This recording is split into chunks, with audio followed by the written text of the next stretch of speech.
How are you? I'm going to have to make this quick. This is like the 10th time I've tried to make this this video, and I've got like customers coming in and I had to like stop it.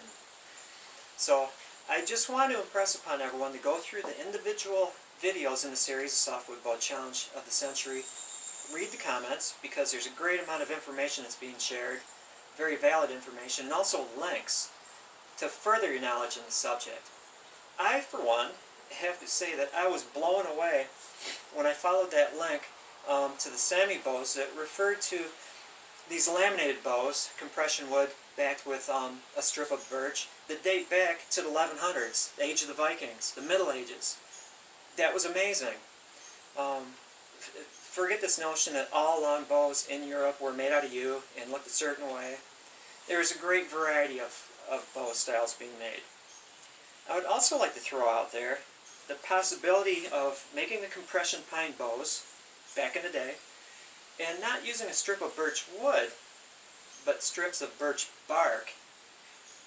If you're in a forest that hasn't been heavily logged, and you're in an area that has paper birch, you're well aware of the fact that birch bark is incredibly strong, as also documented by birch bark canoes, what they were able to do.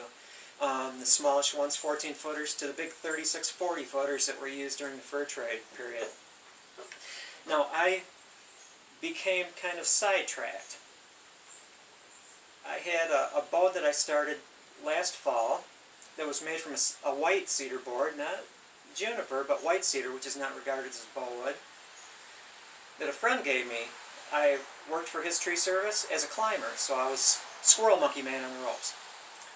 So I took this bow, and I was going to laminate a strip of purple heart to the belly, and then sinew back it, so the purple, it would actually make this very light, low-density white cedar into a core and not like an acting part of the bow. But I'm not going to laminate the purple heart here. I'm going to go for a 35-40 pound bow, and I am going to sinew back it. There doesn't have to be any pressure on us not to use cables or sinew back things. But I want to see if this extremely low-density, lightweight wood will actually produce a 35 or 40 pound bow that's highly efficient and very fast. This is not compression wood. This is just from the trunk of an average old white cedar tree, not a champion in compression strength or modulus of elasticity or tensional strength.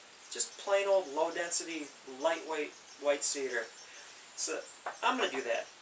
I'm going to check in cars today, clean the nature center, but I'm also going to get on the horn to Mike Yancey of Pine Hollow Longbows and get some sinew. I'm not going to go for a champion backing, you know, 2 thick layers. I'm just going to go for a protective backing so I can draw this without fear to 28 or 29 inches and really test the ability of this lightweight white cedar to make a fast, efficient bow. Continue on. Keep working on your softwood bows. Please, by all means, using your abilities of research. You don't have to be a master bow maker to take part in this. Just interested in the subject.